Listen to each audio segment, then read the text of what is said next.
heart of northern Nigeria, the ancient city of Kankara flourished under the wise and just rule of King Bala.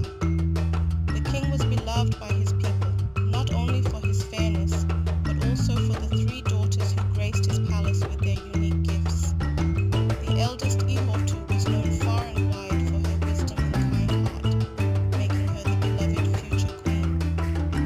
Amina, the middle sister, was a fierce warrior, celebrated for her bravery and martial prowess. From a young age, Amina had shown a natural affinity for combat, often training with the kingdom's finest soldiers. The people admired her strength, seeing in her the protector of their land. Yet, beneath her tough exterior, Amina harbored a quiet resentment. She believed that her courage and skill in battle made her more deserving of the throne than her sister's gentle wisdom. Uwo, the youngest of the three, was the jewel of the family, known across the kingdom for her ethereal beauty and her voice that could melt even the coldest hearts. When Uwo sang, it was said that the very winds would pause to listen, and the birds would cease their chirping to harmonize with the melody. But despite the adoration she received, Uwo struggled with insecurities. She often felt overshadowed by Ihotu's wisdom and Amina's strength, wondering if her beauty was all she had to offer. The sisters were close, bound by the love they shared for one another and their father. However, as they grew older, the differences in their personalities began to strain their bond. Unspoken tensions simmered beneath the surface, threatening to disrupt the harmony that had long existed in the royal family. King Bala, wise as he was, sensed the undercurrents of discord, but hoped that time and love would heal any rifts between the daughters. But as the years went by, the royal sisters of Kankara grew into their distinct roles within the kingdom. Ihotu took on more responsibilities, assisting their father in matters of governance and justice. Her calm demeanor and wise counsel endeared her to the king, who began to see her as the future queen of the kingdom. The elders of the land frequently praised her, often saying that she was a worthy successor to King Bala. Amina, meanwhile, continued to excel in the art of warfare. She led the kingdom warriors in training. Her strength and agility unmatched by any soldier. The people admired her bravery, and many believed that she would be the one to protect the kingdom from any threat. Yet, as the praise of the Ihotu grew louder, Amina found herself increasingly bitter. She felt overlooked, her accomplishments overshadowed by Ihotu's gentle wisdom. This resentment festered. Planting the first seeds of discord in her elder sister. The elder sisters still loved her, but growing admiration for her beauty began to motivate Amina. She studied the questions by Ibrahim's storyteller method, and she, Amina, learned more than one miracle. Under his wisdom, she grew better, for he cannot defend the kingdom yet. Despite her doubts, Amina kept these feelings to herself, not willing to voice her resentment to anyone, especially her sisters. Uwo, ever observant, sensed the change in Amina's demeanor. She noticed how Amina's smiles became less frequent, and how her words carried a sharpness that angered him. Uwo, too, struggled with her own insecurities, feeling that she was merely a beautiful decoration in the palace compared to her sisters' more tangible contributions. Yet, her love for her sisters made her worry more about Amina's growing distance than her own doubts. One fateful day, the kingdom of Kankara received a visit from Prince Hamza, the royal uncle of the beautiful and radiant Amina. News of his visit spread quickly, and the people of Kankara buzzed with excitement. Prince Hamza was no longer a mere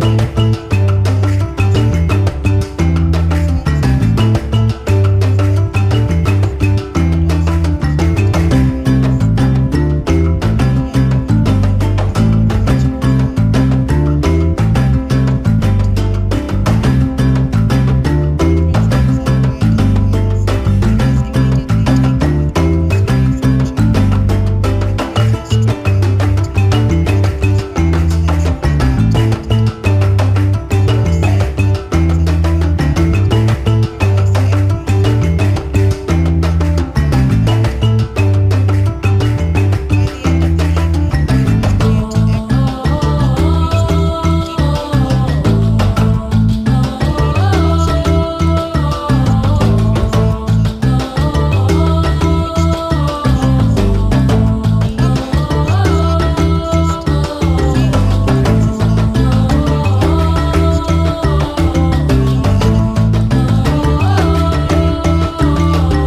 and Amina began to plot, though she wasn't sure what form her revenge would take.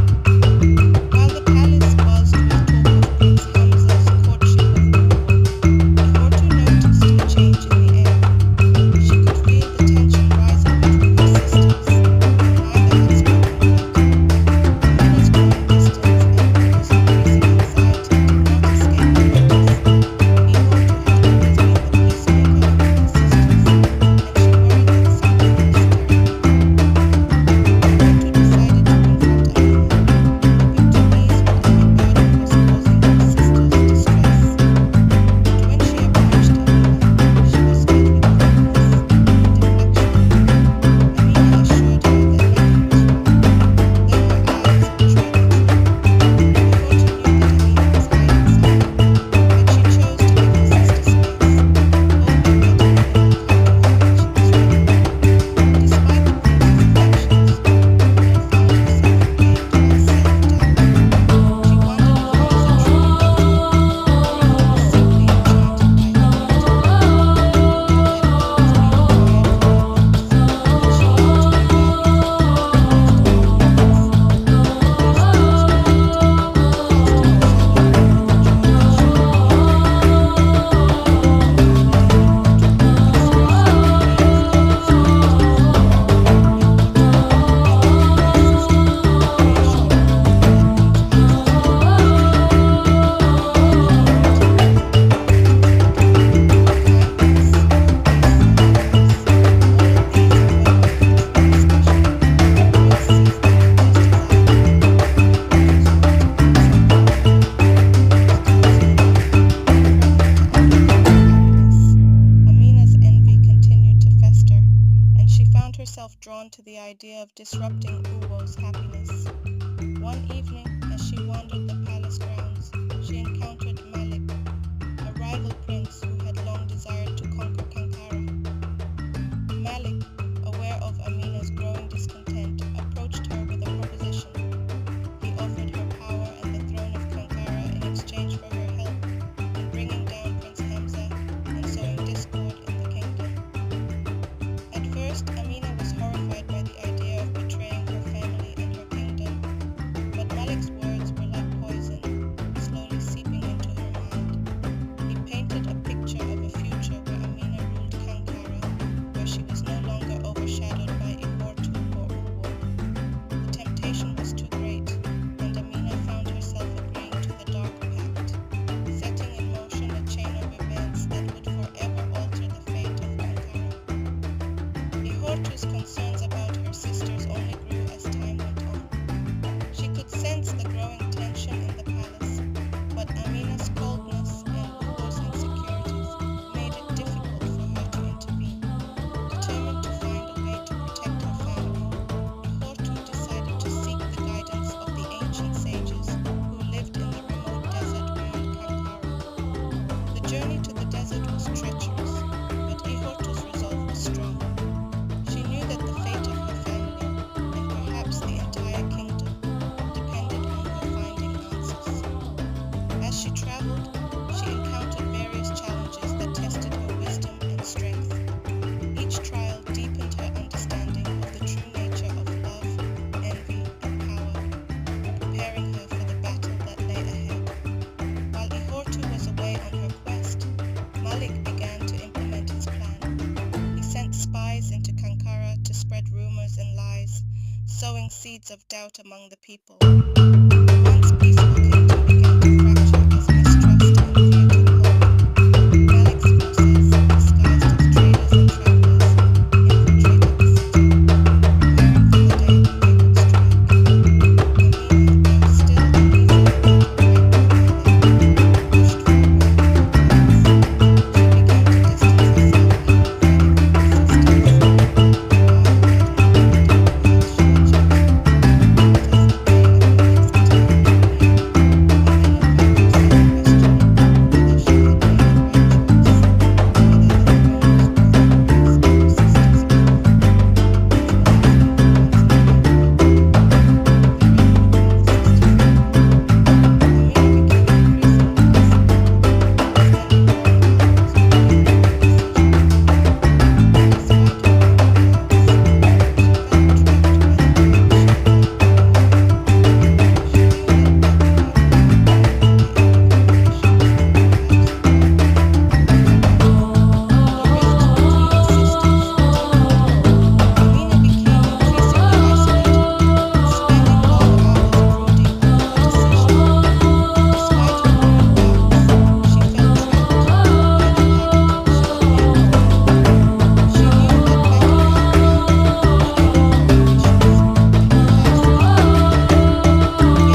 atmosphere of the palace. Ihortu's journey through the desert finally brought her to the ancient sages, who were known for their deep wisdom and mystical powers.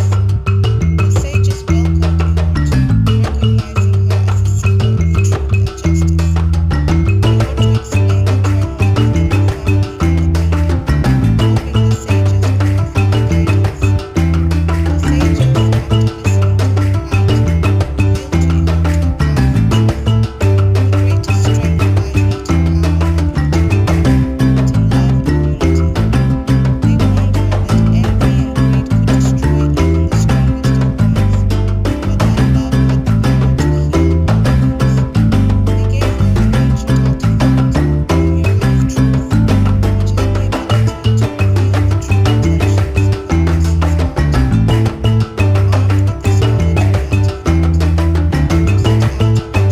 her realm, determined to save her family and her kingdom. Back in Kankara, whose fears continued to grow, the protection of the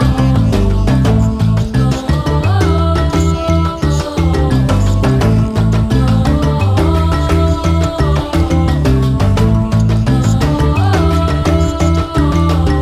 purify it. Inspired by the law of infinite action, deciding that she would no longer sit by and do nothing, she resolved to confront Amina, hoping to understand the treachery of her sister. Who approached Amina with faithful hostility. Amina, feeling deep and bitterness, lashed out, refusing to part with the very loving and intimate face, someone who had never been handed to her without any return. Amina, heartbroken by Amina's words, realized that her sister's memory had consumed her. Yet, instead of responding with anger, Uwo reached out to Amina with love, reminding her of the bond they once shared. Though Amina did not respond, Uwo's act of courage planted a seed of doubt in Amina's heart, causing her to question the path she was on. As the day of the planned attack drew closer, Amina began to see through Malik's deception. She overheard a conversation between Malik and his men, revealing that Malik had no intention of honoring their pact. Instead, he planned to seize control of Kankara for himself, using Amina as a pawn in his larger scheme. Realizing the depth of her mistake, Amina was filled with regret and fear. She knew that she had to stop Malik, but she also knew that she could not do it alone. Amina decided to seek out Ihortu, hoping that her elder sister's wisdom would help them find a way to undo the damage she had caused. Though she was ashamed of her actions, Amina knew that time was running out. If Malik's plan succeeded, Kankara would fall, and her sisters would suffer because of her choices.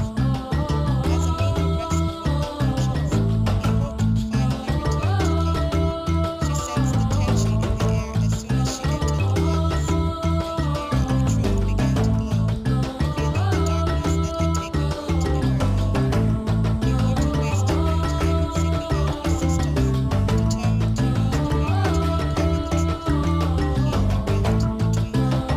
When Ihortu found Amina, she was struck by the pain and regret in her sister's eyes. Amina, unable to hold back any longer, confessed everything: the pact with Malik, her envy, and her role in the plot against Uwo. Ihortu listened in silence, her heart breaking for her sister. But instead of anger, Ihortu felt only compassion. She knew that Amina's actions were driven by her insecurities, and that she needed love and forgiveness, not punishment. Ihortu, holding the mirror of truth, asked Amina to look into it. The mirror revealed not only Amina's envy, but also the deep love she still held for her sisters, buried beneath her bitterness. Amina wept as she saw the truth of her own heart, realizing that she had been her own worst enemy. Ihortu embraced her, telling her that it was not too late to make things right. As Malik's influence in Kankara grew, the rift between the sisters deepened. Amina became increasingly isolated, spending long hours brooding over her decision. Despite her growing doubts, she felt trapped by the pact she had made with Malik. She knew that backing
greatest strength lies not in power or beauty, but in love and unity. They warned her that envy and greed could destroy even the strongest of bonds, but that love had the power to heal all wounds. They gave her an ancient artifact, the mirror of truth, which had the ability to reveal the true intentions of a person's heart. Armed with this knowledge in the artifact, Ihortu set out on her journey back to Kankara, determined to save her family and her kingdom. Back in Kankara, Uwo's fears continued to grow. The tension in the palace was almost unbearable, and Amina's coldness only added to her anxiety. But Uwo, inspired by the love Prince Hamza had shown her, decided that she could no longer sit by and do nothing. She resolved to confront Amina, hoping to understand what had driven her sister away. When Uwo approached Amina, she was met with hostility. Amina, now deep in her bitterness, lashed out, accusing Uwo of being nothing more than a pretty face, someone who had everything handed to her without effort. Uwo, heartbroken by Amina's words, realized that her sister's envy had consumed her. Yet, instead of responding with anger, Uwo reached out to Amina with love, reminding her of the bond they once shared. Though Amina did not respond, Uwo's act of courage planted a seed of doubt in Amina's heart, causing her to question the path she was on. As the day of the planned attack drew closer, Amina began to see through Malik's deception. She overheard a conversation between Malik and his men, revealing that Malik had no intention of honoring their pact. Instead, he planned to seize control of Kankara for himself, using Amina as a pawn in his larger scheme. Realizing the depth of her mistake, Amina was filled with regret and fear. She knew that she had to stop Malik, but she also knew that she could not do it alone. Amina decided to seek out Ihortu, hoping that her elder sister's wisdom could help them find a way to undo the damage she had caused. Though she was ashamed of her actions, Amina knew that time was running out. If Malik's plan succeeded, Kankara would fall, and her sisters would suffer because of her choices. As Amina wrestled with her conscience, Ihortu finally returned to Kankara. She sensed the tension in the air as soon as she entered the palace, and the mirror of truth began to glow, revealing the darkness that had taken root in her home. Ihortu wasted no time in seeking out her sisters, determined to use the mirror to uncover the truth and heal the rift between them. When Ihortu found Amina, she was struck by the pain and regret in her sister's eyes. Amina, unable to hold back any longer, confessed everything: the pact with Malik, her envy, and her role in the plot against Uwo. Ihortu listened in silence, her heart breaking for her sister. But instead of anger, Ihortu felt only compassion. She knew that Amina's actions were driven by her insecurities, and that she needed love and forgiveness, not punishment. Ihortu, holding the mirror of truth, asked Amina to look into it. The mirror revealed not only Amina's envy, but also the deep love she still held for her sisters, buried beneath her bitterness. Amina wept as she saw the truth of her own heart, realizing that she had been her own worst enemy. Ihortu embraced her, telling her that it was not too late to make things right. Ihortu and Amina devised a plan to stop Malik and save Kankara. They knew they needed to act quickly, but Ihortu's wisdom and Amina's strength gave them hope. They would need Uwo's help as well, so they went to her, revealing everything that had transpired. Uwo, though deeply hurt, forgave Amina, understanding that envy had clouded her sister's judgment. The three sisters,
finally defeated Malik, breaking his power over Kankara.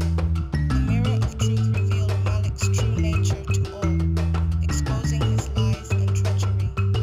The people of Kankara, united under the leadership of the three sisters, drove Malik's remaining forces out of the city, ensuring that he would never threaten their home again.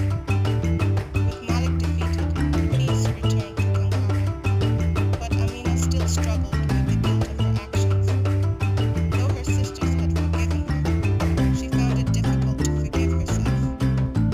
Ihortu and Ugo, understanding her pain, helped Amina see that redemption was not just about atoning for past mistakes, but also about embracing the lessons learned and moving forward with love and humility. Amina dedicated herself to rebuilding the trust she had broken, not just with her sisters, but with the people of Kankara.